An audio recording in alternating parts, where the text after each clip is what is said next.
ద్వైతంబును చాటిన వాడడుగో వైదిక ధర్మము నిలిపిన ఆచార్యుండడుగో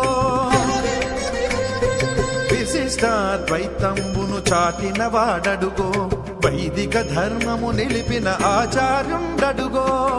పురాణ తిరుమంత్రము చాటిన వాడడుగో మోక్షానికి మార్గమైన రామానుజులరుగో పురాణ తిరుమంత్రము చాటిన వాడ